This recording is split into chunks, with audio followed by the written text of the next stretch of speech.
नमस्कार प्यारे बच्चों, कैसे हैं आप सभी। उम्मीद करता हूं सभी स्वस्थ होंगे, ठीक होंगे और आपकी पढ़ाई भी सुचारू रूप से चल रही होगी। प्यारे बच्चों, आज हम इस सेशन में मनोहर श्याम जोशी जी द्वारा लिखित एक लंबी कहानी जिसका नाम है सिल्वर वेडिंग। और सिल्वर वेडिंग इन्होंने एक पात्र है जिनका नाम है यशोधर बाबू जी, जिनकी 25वीं शादी की सालगिरह के बारे में इसमें चर्चा की गई है और साथ में इनके रहन सहन के बारे में। और दो जुमले यहाँ पर कौन कौन सा, एक है जो हुआ होगा, दूसरा है संभव इम्प्रॉपर जिसे हम लोग कहते हैं, जो अनिर्णय की स्थिति में होता है।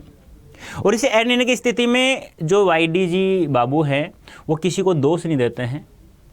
उनकी जो परंपरा चलती हुई आ रही है वो एक किसनदा नाम के एक पात्र और हुए थे, उनके ही परंपरा के अनुसार ये अपना जीवन बिता रहे हैं। तो आज हम इस सेशन में थोड़ा सा यह जो सिल्वर वेडिंग जो कहानी है, एक लंबी कहानी है, इसके बारे में थोड़ा सा हम प्रकाश डालेंगे, इन पर चर्चा करेंगे और साथ में हम लोग मनोहर श्याम जोशी जी के जीवन परिचय के बारे में भी पढ़ेंगे। तो प्यारे बच्चों, जल्दी से सेशन से जुड़ जाइए।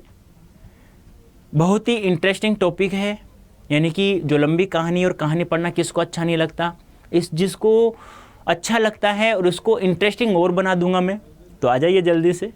25वीं शादी की सालगिरह पढ़ते हैं यशोधर बाबू जी के, साथ में इनके जीवन परिचय प्रकाश हम लोग डालते हैं।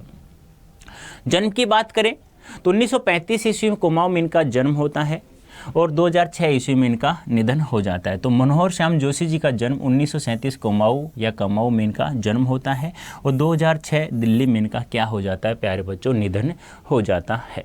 ये आपको ध्यान में रखना है। एक चीज़ और ध्यान में रखनी है, सिल्वर वेडिंग इन्होंने हमारे यहाँ पाठ्य पुस्तक में जो कहानी है उसका नाम है सिल्वर वेडिंग, ये भी आपको ध्यान में रखना है। और ये सिल्वर वेडिंग 25वीं शादी की सालगिरह है, जो कौन है, वाईडी बाबू यानी यशोधर जी बाबू, ठीक है, ये आपको ध्यान में रखना है। नेक्स्ट बात करें, इन्होंने है ना, जैसे हम लोग पटकथा, जैसे नाटक देखते हैं, कोई मूवी देखते हैं, फिल्म देखते हैं ना, उनकी पटकथा में इन्होंने कार्य किया और दूरदर्शन में बहुत सारी धारावाहिकों में इन्होंने कार्य किया है। हिंदी के प्रसिद्ध पत्रकार और टेलीविज़न धारावाहिक लेखक, यानी कि कहानियाँ, नाटक, निबंध, उपन्यास तो इन्होंने लिखा ही है, साथ में इन्होंने पत्रकार और टेलीविज़न धारावाहिक के लेखक यानी पटकथा लिखने वाले लेखक भी रहे हैं। लखनऊ विश्वविद्यालय से विज्ञान स्नातक, यानी देखो, यानी कि कहते हैं ना कि देखो, मतलब विज्ञान विषय से स्नातक किया, फिर हिंदी विषय में इन्होंने कहानियाँ, लेखक, उपन्यास लिखा, तो कितनी बड़ी बात है, बहुत बड़ी बात है प्यारे बच्चों। दिनमान पत्रिका में सहायक संपादक रहे और साप्ताहिक हिंदुस्तान में संपादक के रूप में कार्य किया। ध्यान रखना, जो दिनमान पत्रिका थी उसमें सहायक संपादक के रूप में कार्य किया है और जो साप्ताहिक हिंदुस्तान नामक पत्रिका थी उसमें संपादक के रूप में इन्होंने कार्य किया है। ध्यान रखना, दिनमान के सहायक संपादक और हिंदुस्तान के संपादक। सन 84 यानी सन 1984 की बात है। 1984 में भारतीय दूरदर्शन के प्रथम धारावाहिक हम लोग के लिए कथा पटकथा लेखन शुरू करने के बाद मृत्यु पर्यंत स्वतंत्र लेखन करते रहे। यानी कि दूरदर्शन के पहला प्रथम धारावाहिक जिसका नाम था हम लोग के लिए इन्होंने पटकथा भी लिखी है, कथा पटकथा दोनों इन्होंने लिखी है। कब? 1984 में। ये ध्यान रखना, बहुत अच्छा क्वेश्चन बनता है, पूछा जाएगा कि प्रथम धारावाहिक जिसके कथा पटकथा मनोहर श्याम जोशी ने लिखा वह किस नाम से लिखा, तो क्या नाम था उसका, उस नाटक का हम लोग। कब लिखा? 1984 में। ये भी ध्यान आपको रखना, महत्वपूर्ण यही बनता है यहाँ पर, और कोई भी नहीं बनता यहाँ से कोई क्वेश्चन से, ठीक है। रचनाओं की बात करें तो कहानी संग देखें, कुरु कुरु स्वाहा, यानी कि आप लोग अजीब लग रहा होगा, कुरु कुरु स्वाहा, स्वाहा तो आपने सुना होगा, कुरु कुरु क्या, तो नाम इतने अजीब से हैं तो पढ़ने में कितना मजा आएगा इनको। कसब, हरिया हरक्यूलीज की हैरानी, हम जाद कयाप, ये कहानी संग्रह है। कहानी संग्रह कौन कौन से हैं? कुरु कुरु स्वाहा, कसब, हरिया हरक्यूलीज की हैरानी, हमजाद और कयाप। व्यंग संग्रह की बात करें, एक दुर्लभ व्यक्तित्व, कैसे किस्सा गो, मंदिर घाट की पौड़ियाँ, टैटा प्रोफेसर षष्ठी वल्लभ पंत। ध्यान रखना, टैटा प्रोफेसर षष्ठी वल्लभ पंत। नेताजी कहीं, इस देश का यारो क्या कहना, इस देश का यारो क्या कहना। साक्षात्कार जिसे हम लोग इंटरव्यू कहते हैं, लेखन संग्रह है बातों बातों में, और 21वीं सदी। याद मत रखना, याद नहीं रखो तो, लेकिन कहानी संग्रह तो याद रख लेना, क्या पता पूछ ले, अब तक तो पूछा नहीं गया है। जीवन परिचय से यानी कि रचनाओं से बाय चांस अब की बार आपका जो पेपर खंड कै होगा वह MCQ होगा, और वहाँ से क्वेश्चन पूछा जा सकता है। यहाँ क्वेश्चन एक ही बनता है। 1984 में दूरदर्शन का प्रथम धारावाहिक हम लोग के लिए उन्होंने कथा पटकथा दोनों लिखी है। किसने? मनोहर श्याम जोशी जी ने। ये आपको ध्यान में रखना है। संस्मरण संग्रह की बात करें तो लखनऊ मेरा लखनऊ है, पश्चिमी जर्मनी पर एक उड़ती नज़र है। टेलीविज़न धारावाहिक ये ध्यान में रखना है, हम लोग, जो कब 1984, अभी बार बार कह रहा हूँ, पहला धारावाहिक था। बुनियाद है, मुंगेरी लाल के हसीन सपने हैं। कयाप के लिए 2005 के साहित्य अकादमी पुरस्कार सम्मानित। ध्यान रखना, जो कयाप इनका कहानी संग्रह है, क्या है? कहानी संग्रह है। 2005 में इन्हें साहित्य अकादमी पुरस्कार भी प्राप्त हो चुका है। निधन 2006 दिल्ली में हुआ है। और जन्म की बात करें प्यारे बच्चों, अभी बताया था मैंने कि 1935 ईस्वी में कुमाऊं में इनका जन्म होता है और दिल्ली 2006 में इनका निधन हो जाता है। सबसे महत्वपूर्ण बात वही है कि कयाप के लिए साहित्य अकादमी पुरस्कार मिल चुका है 2005 में, मृत्यु के 1 साल पहले ही मिला है। और दूसरी बात, 1984 में दूरदर्शन के प्रथम धारावाहिक हम लोग के उन कथा पटकथा दोनों लिखी। उसके बाद वो स्वतंत्र लेखन करते रहे हैं। पाठ का सारांश, यहाँ जो लंबी कहानी है जिसका नाम है सिल्वर वेडिंग, और सिल्वर वेडिंग की मैं बता चुका हूँ। जो YD पंथ यानी YD यशोधर जी बाबू हैं, उनकी 25वीं शादी की सालगिरह की बात करेंगे। और यहाँ पर एक चड्डा नाम का लड़का भी मिलेगा जो चौड़ी पतलून वाली पैंट है, जो सीधे सेकंड ग्रेड में यानी कि अपने पिता की जगह आया हुआ बताया जाता है। और इनकी फैमिली के बारे में चर्चा करते हैं कि थोड़ा सा उनको संभव इम्प्रॉपर लगता है, कि वो कहते हैं कि पिताजी साइकिल जाते अच्छा नहीं लगता है, वो स्कूटर ले आए। लेकिन स्कूटर यशोधर जी को बहुत बेकार लगता है और 4 पहिए गाड़ी वो ला नहीं सकते हैं क्योंकि उतनी हैसियत नहीं है। और वो किसनदा के विचारों पर चलते हैं, क्योंकि जब वो आए थे, जब उनकी उम्र भी नहीं थी सरकारी नौकरी लगने के लिए, तो किसनदा ने ही उन्हें मैस में नौकरी दी थी और साथ में 50 रुपये उधार भी दिए थे कि अपने लिए कपड़े सिलवा लेना और घर पर भी भेज देना। वह जहाँ उन्होंने रोका गया वो एक मैस की तरह था, बहुत सारे बच्चे भी वहाँ पढ़ते थे। तो किसनदा के फिर बाद में किसनदा ने अपने ही नीचे कलर की नौकरी पर लगवा देते हैं। ये मेहनत करते हैं तो लग जाते हैं और उनकी भी थोड़ी सहायता होती है और उन्हीं के विचारों पर ये चलते रहते हैं। तो वही बात इसमें बताई गई है।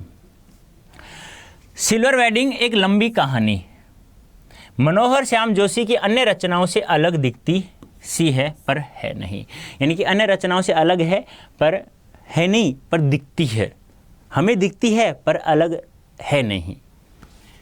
यह कहानी अपने शिल्प में जोशी जी के चिर परिचित भाषिक अंदाज और मुहावरों से युक्त है। यानी इस कहानी में जैसा चिर परिचित सब लोग जानते हैं, मुहावरे, लोकोक्तियाँ, जिनका एक भाषिक अंदाज होता है ना, एक किस्सा गो जिसे हम कहते हैं, यानी कि एक दूसरे के बोल को समझ लेना मजाक के रूप में, मनोरंजन के रूप में, वह सब यहाँ हमें प्राप्त होगा।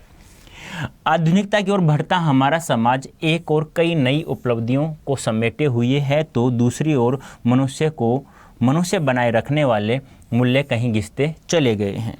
जो हुआ होगा, समहाउ इम्प्रॉपर, ये 2 जुमले इस कहानी के बीच वाक्य। ध्यान रखना, जो हुआ होगा और समहाउ इम्प्रॉपर, जिसे हम लोग अनिर्णय की स्थिति कैसे हैं, अनिर्णय की स्थिति बनी रहती है। और इसको अनिर्णय की स्थिति में किसी को दोष नहीं देते हैं यशोधर बाबूजी, वो स्वयं ही इसका मान लेते हैं कि हाँ ऐसा हो सकता है। और जो होगा वो तुम्हें पता है, जो का त्यों।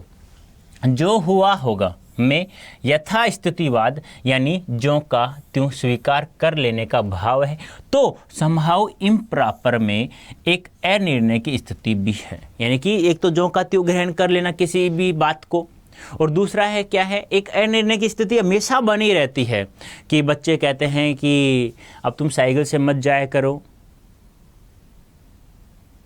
और स्कूटर ले आओ। स्कूटर इन्हें अच्छा लगता नहीं है, कार लाने की हैसियत है नहीं है।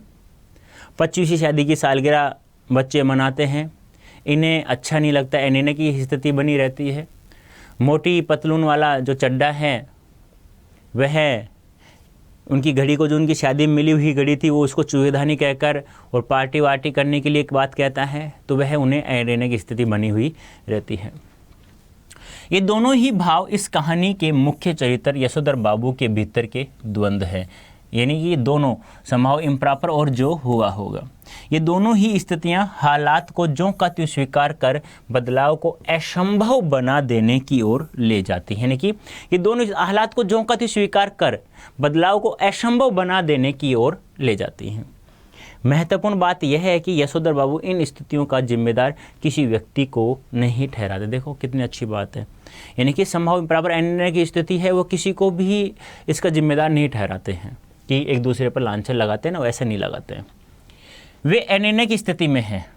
यशोधर बाबू जहां बच्चों की तरक्की से खुश होते हैं, यानी उनके बच्चे हैं, 2 बच्चे और 1 बच्ची, तो उनकी तरक्की से खुश हैं, वहीं संभव इम्प्रॉपर यह भी अनुभव करते हैं कि वह खुशहाली भी कैसे जो अपनों से परायापन पैदा करे, यानी कि ऐसी खुशी कौन सी जो अपनों से परायापन पैदा कर दे।